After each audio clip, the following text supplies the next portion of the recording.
전 세계에서 가장 유명한 도시 중에 하나인 미국의 동부에 있는 뉴욕이라는 도시가 있습니다. 여기에는 도시 안에 공항이 3개가 있어요. 국제공항인데요. 이 공항의 이름들은 사람의 이름을 땄습니다. 그래서 유명한 공항으로는 케네디 공항이 있고요. JF 케네디 공항이 있고요. 그리고 메가더 공항도 있습니다. 이 2명의 이름은 우리가 잘 알죠. 그런데 또 하나의 공항은 라과디아라고 하는 이름의 공항입니다. 뉴욕에 안 가봐도 그냥 그런 공항이 있다 그런 거예요. 근데 이 라과디아라는 사람은 우리가 잘 모르죠. 낯선데요. 이분은 지금까지도 뉴욕 시민들이 역대 뉴욕 시장 중에 가장 훌륭한 분으로 인정받곤 하는데 이분이 100년 전 사람입니다. 1930년에 그는 판사였었고요. 판사 생활을 잘 해서 뉴욕 시장이 되신 분입니다. 근데 이분에게는 아주 유명한 일화가 있어요. 이 라가디아가 치안 판사로 일을 했을 때 일인데요. 빵을 훔친 혐의로 70대 할머니 한 분이 이제 잡혀왔습니다.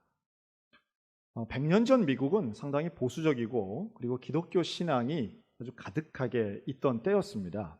그리고 우리나라에도 그때는 우선의 부흥의 불길이 있었지만 미국도 역시 비슷했던 시기예요. 판사가 묻습니다. 당신은 왜 빵을 훔쳤습니까? 그랬더니 이 노인이 하는 이야기는 제가 사흘을 굶었습니다. 너무 배가 고파서 훔쳤는데 힘이 없어서 도망가지 못하고 붙잡혔습니다. 당시에 방청석에 있던 사람들에게 입에서는 탄식이 나왔습니다. 저 정도 불쌍한 사람 같으면 판사님이 좀 용서해주면 좋겠다. 이런 분위기였다는 거예요. 물론 지금의 법정과는 100년 전은 좀 다르죠. 상당히 인간적인, 그러면서 판사의 재량권이 훨씬 더 많던 시절입니다. 그런데 의외로 라가디아 판사 입에서 나온 결정은 좀 달랐습니다. 사정은 딱하지만 법은 법입니다 하고 벌금 10달러를 선고합니다. 지금의 10달러는 그렇게 큰 돈 아닐지 몰라도 100년 전 10달러는 상당히 큰 액수였습니다. 특히나 그가 훔친 빵의 가격을 생각하면 이건 거의 100배에 가까운 돈이었다는 거예요. 그래서 깜짝 놀랍니다. 사람들이 어휴 그렇게 많이 했어? 심하다라는 탄식이 나올 때쯤 라가디아 판사의 그 다음 말은 그런데 이분이 이렇게 굶주리고 있을 때 나는 맛있는 음식을 배불리 먹는 죄를 범했으니 그 벌금은 제가 대납하겠습니다 하고 본인이 10달러를 냅니다. 거기서 멈추지 않고 이렇게 힘든 이웃이 있는데 이것을 몰랐던 뉴욕 시민 전체에게 5센트 벌금을 물립니다. 물론 재판정 밖에 있는 사람들에게 미치는 영향은 아니었죠. 그리고 그 판결 안에 있던 방청객들은 지갑을 열어서 벌금을 내기 시작합니다. 그렇게 모인 돈이 50달러쯤 됐다고 합니다. 그리고 그 이야기는 훨씬 더 아름답게 포장되고 각색되어서 뉴욕시는 물론이고 미국 전체에 퍼져나가서 이 라과디아는 키가 아주 작은 한 150 조금 넘는 정도였는데요. 키가 작은 예쁜 꽃이라는 별명과 함께 사람들에게 각인되어서 그가 좋은 시장도 되고 또 마피아를 상대로 한 정의의 사도로까지 사람들에게는 인식되었다라고 하는 거죠. 지금도 라과디아 공항이 있을 만큼 사람들에게 존경받는 인물이 되었습니다. 저는 그 이야기를 들으면서 이런 생각이 들었어요. 사람을 가장 비참하게 만드는 일 중에 하나는 바로 배고픔이 아닐까. 이 배고픔의 고통은 사람의 어떤 존엄성을 떨어뜨리고요. 또 사람의 행동을 사실은 정상적이지 않게 만드는 경우들도 있습니다. 우리말에 목구멍이 넓다 좁다가 아니라 포도청이란 말 있죠. 제가 최근에 한 기사를 인상적으로 봤는데요. 요즘의 세대들이 문해력이 떨어진답니다. 문해력이라고 하는 건 문장을 이해하는 능력인데요. 그 유명한 게 바로 심심한 사과라는 표현이었어요. 심심한이라고 하는 건 한자로 마음을 더해서 진심의 사과를 드립니다 이런 말인데 이거를 어떻게 사과를 그렇게 재미없게 심심하게 하느냐 이래서 이제 논란이 됐던 적이 있습니다. 최근에 학부형들 사이에서도 가정통신문에 이번 소풍 갈 때는 학교에서 중식을 제공합니다 그랬더니 어떤 학부모가 우리 애는 중국 음식을 싫어합니다 라고 해서 상당히 그 교사들 사이에서는 이 정도인가 싶었는데, 네, 중식은 중국 음식만 중식이 아니라 거기서 말하는 중식은 점심 식사를 이야기하는 겁니다. 똑같은 거죠. 목구멍이 포도청이다 그러면 과일 포도가 생각나는 분들이 분명히 계실 겁니다. 이건 조선시대 때 그 관아 같은 곳이죠. 그래서 잘못한 사람을 벌 주거나 잡는 이런 곳을 포도청이라고 했으니, 사실은 배가 고프면, 굶주리면 사람이 죄인 줄 알면서도 서슴없이 한다라고 하는 의미죠. 그래서 인간에게는 그러한 본능적인 굶주림과 배고픔의 비참함, 이런 게 있는데, 사실 인류가 이 배고픔의 문제를 우리나라만 보더라도 해결한 게 얼마 안 됩니다. 물론 우리나라 같이 전 세계적으로 잘 사는 나라도 복지의 사각지대에 놓여 있어서 여전히 배고픔의 현실 가운데 고통스러워하는 분들도 물론 계세요. 또 전 세계 인구를 놓고 본다면 약 3분의 1 정도가 사실은 먹을 게 없어서 힘든 하루하루를 보내는 분들이 있습니다. 지금도 여전히 배고픔의 문제는 인류 전체의 심각한 문제 중에 하나입니다. 그러니까 이 먹을 게 해결된다라고 하는 건 정말 중요한 부분이고요. 이 먹을 게 해결되지 않는다라고 하는 건 참 안타까운데, 아마도 그 라가디아 판사는 그러한 타인의 고통에 대해 잘 공감하고 있었기에 사람들에게는 감동을 주지 않았겠나 하는 생각을 합니다. 똑같이요, 예수님이 사시던 때는 배고픔의 문제가 보편적이었습니다. 농사를 조금만 잘 못 져도, 일기가 좀 안 좋아도 금방 흉년이 지고 사람들이 배고프던 때였습니다. 이방 민족이 공격해 들어와서 먹을 것 뺏어가면 정말 굶던 시절이었습니다. 또 부패한 지도자나 왕이 있으면 다 세금으로 빼앗겨서 먹을 게 없던 시절이에요. 그런데 바로 그때에 예수님이 나타나셔서 사람들에게 기적을 베푸시는데요, 그 중에 하나가 오병이어의 기적이었습니다.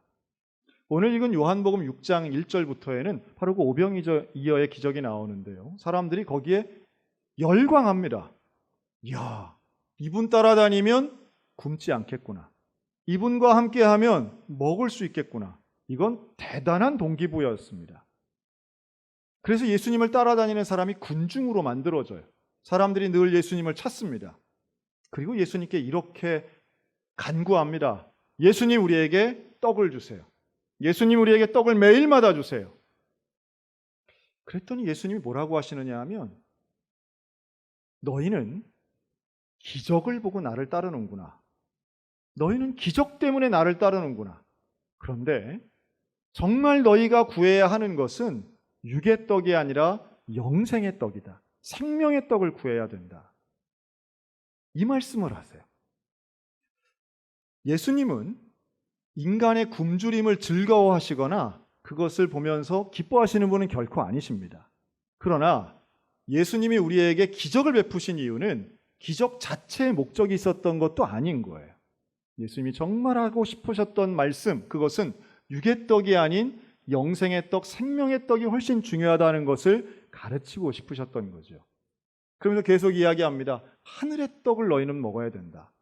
그랬더니 사람들이 말하죠. 하늘의 떡이요? 만나를 말씀하시는 겁니까? 31절, 그 만나를 우리 조상들이 먹었습니다.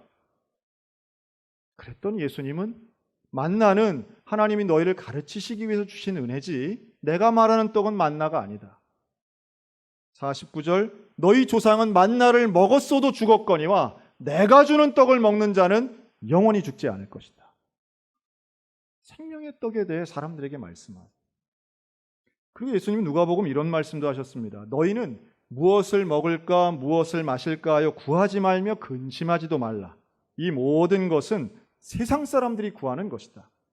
너희가 썩을 양식을 위해 구하지 말고 생명의 양식을 위해서 너희는 구해야 된다 라고 계속해서 가르치세요. 근데 사람들이 잘 듣지 않습니다. 우리 사람들은요, 인간은 지금 먹을 것뿐만 아니라 앞으로 먹을 것에 대해서도 걱정하고 염려합니다. 그런 거죠. 여러분, 배고픔의 고통이라고 하는 건 사실은 육체의 한계이면서도 또 어떤 면에서는 미래에 대한 염려가 되는 겁니다. 우리가 걱정하는 게 바로 그런 부분에 있죠. 밥을 돈으로 바꿔도 저는 같은 답이라고 보는데요. 우리의 염려 중에 하나 이런 거 있습니다. 앞으로 가난해질까 봐 두려운 거 있습니다. 또 있습니다. 나뿐만 아니라 내 자녀가 가난해질까 봐 걱정되는 게 있습니다. 그래서 악착같이 모읍니다. 그래서 악착같이 만드는 거예요. 먹을 게 없어서는 아니지만 앞으로 가난해지고 남들만큼 못 살까 봐 두렵고 염려되어서 어떻게든 뭐든 제공하고 준비하고 만들고 싶은 거죠. 그런데 만나가 주는 교훈은 그것과는 좀 달라요. 하나님이 주시는 만나는 모아둘 수가 없는 거예요. 저축이 안 돼요. 그런데 그 만나는 필요한 만큼은 주시는 거죠. 오늘 주님이 우리에게 말씀하시는 게 너무도 명확합니다. 너희 먹고 쓰는 거에 대해 너무 염려하지 말아라. 여기에는 하나님이 아신다라고 하는 전제가 있어요. 전 이렇게 들립니다. 너희 먹고 사는 거 내가 책임져 줄게. 내가 책임져 줄게. 너는 나를 따라와라. 너는 나를 먹고 사는 거야. 떡을 먹고 사는 게 아니라 너는 나를 먹고 사는 거야 라고 예수님이 나에게 말씀하시는 것 같아요. 그것을 예수님은 생명의 떡이라고 말씀하시고 나를 먹으라고 말씀하죠. 하늘의 떡, 생명의 떡, 먹으면 영원히 배고프지 않은 그 떡에 대해서 예수님은 열변을 토하며 설명하십니다. 그런데 놀라운 것은요, 이렇게 예수님이 설명을 시작하시자 사람들이 혼란해집니다. 놀라운 일은 오병이어의 기적을 일으켰을 땐 사람들이 환호하고 즐거워하고 받아들이는 반면에 생명의 떡을 말씀하시는 순간부터 사람들이 흔들리기 시작해요. 41절 사람들이 수군거리기 시작합니다. 아니, 하늘에서 내려온 떡이라니 이게 무슨 말이야? 아니, 저 사람이 하늘에서 내려왔나? 그게 무슨 말이야? 52절 서로 다투기 시작합니다. 아니, 자기를 먹으라니 어떻게 먹으란 얘기야? 사람이 사람 살을 먹나? 그렇게 모여들었던 예수님 앞에 열광하고 환호했던 사람들이 의심하기 시작합니다. 오해하기 시작합니다. 예수님의 말씀에 대해 받아들이지 못해요. 60절 이렇게까지 말합니다. 이 말씀은 우리에게 너무 어렵다. 너무 어렵다. 이해할 수 없다. 받아들이기가 어렵다고 자기들끼리 얘기해요. 그럼 참 신기한 것은요, 설교를 하면서 깨닫는 게 있습니다. 예화를 말할 때는 초롱초롱 하세요. 그런데 본문에 대해 말하면 묵상을 하시는 분들이 있어요. 그래서 설교자는 항상 이 균형 맞추기가 참 어려워요.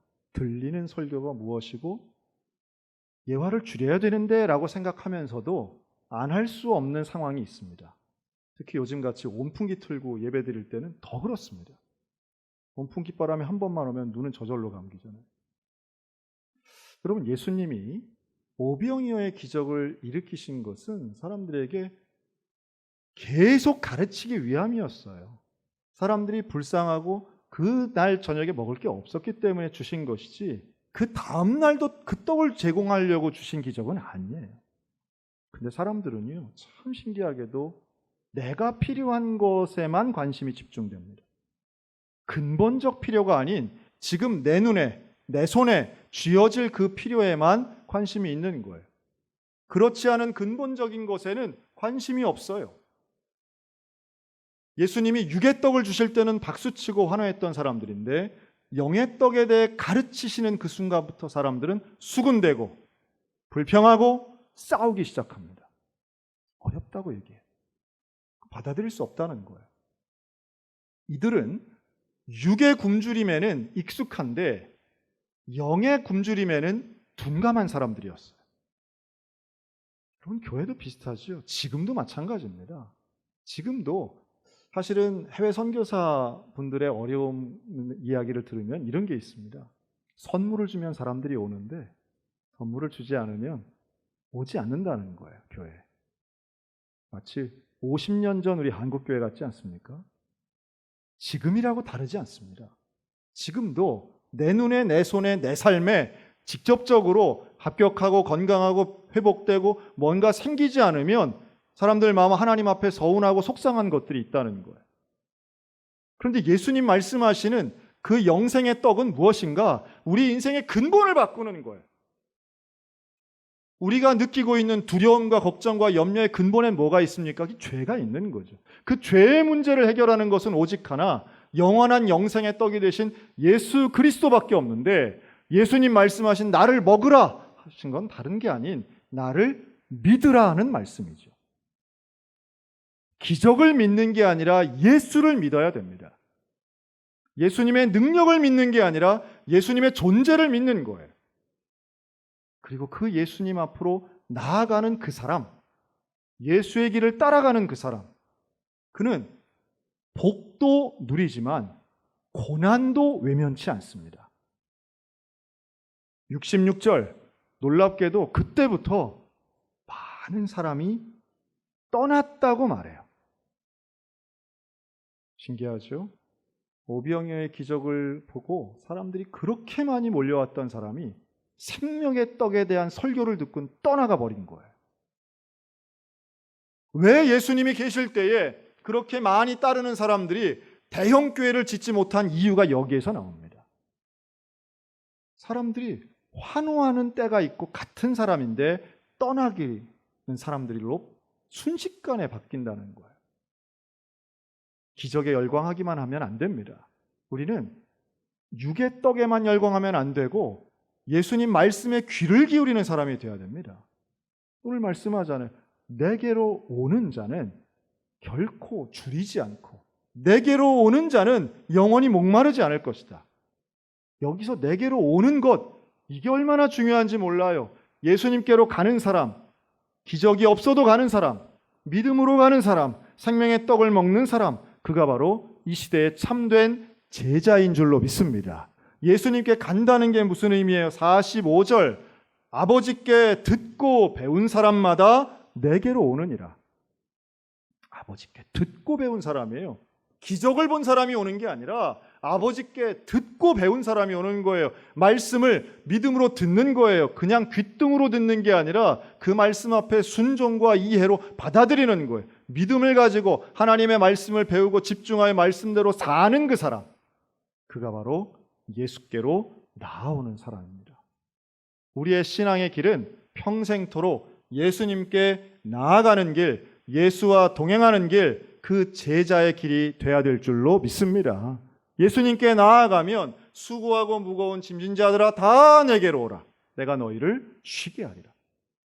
예수님께 나아간다는 것은 빵을 얻기 위해서 나가는 게 아니에요. 예수님과 함께하기 위해서 나가는 겁니다. 예수님께 나아간다는 것은 예수님과 동행하는 거예요. 예수님의 십자가의 길을 함께 걷는 거예요. 그 주님이 우리에게 약속하시지 않습니까?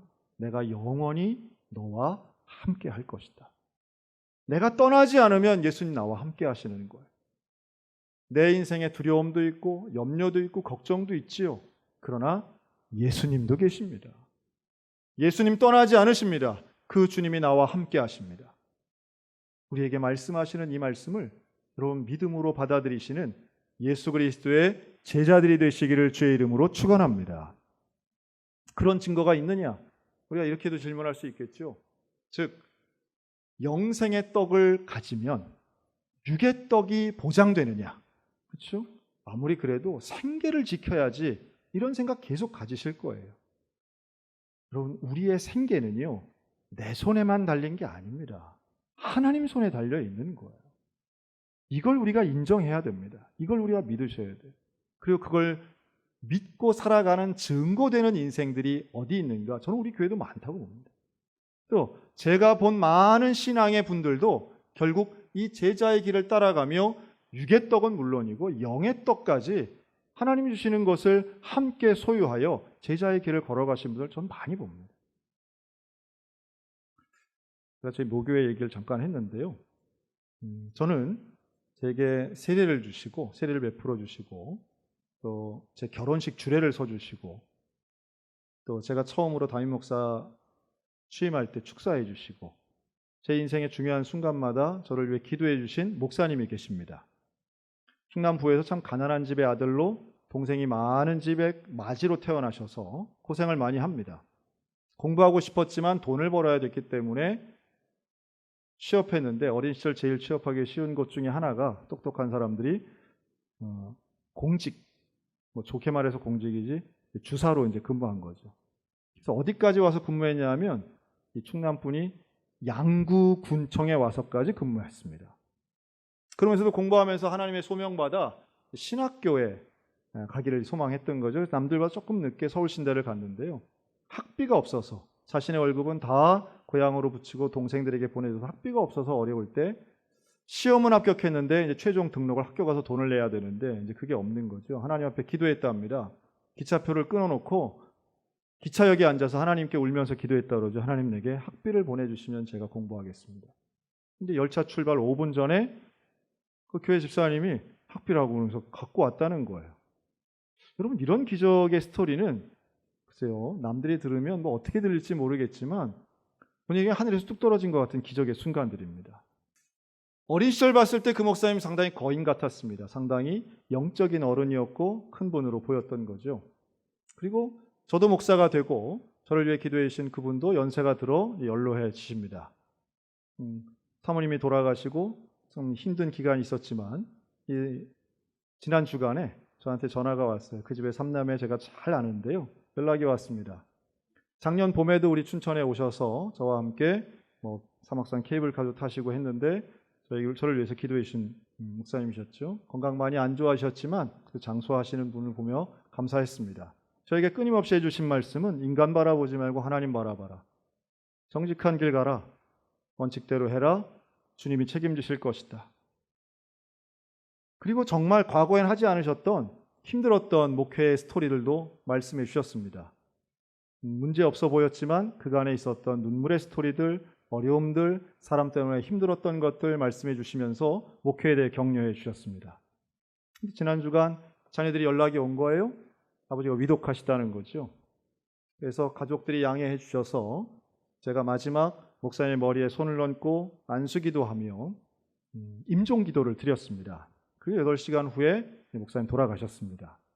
평생 기도받던 제가 마지막에 단 한 번이었지만 안수기도 할 수 있었던 건 참 감사했고 목사님의 평소의 질원같이 연명치료하지 않아 바로 돌아가셨고 또 모든 우리 교단의 목회자들의 존경과 추모를 받으면서 장례식은 잘 마무리됐습니다.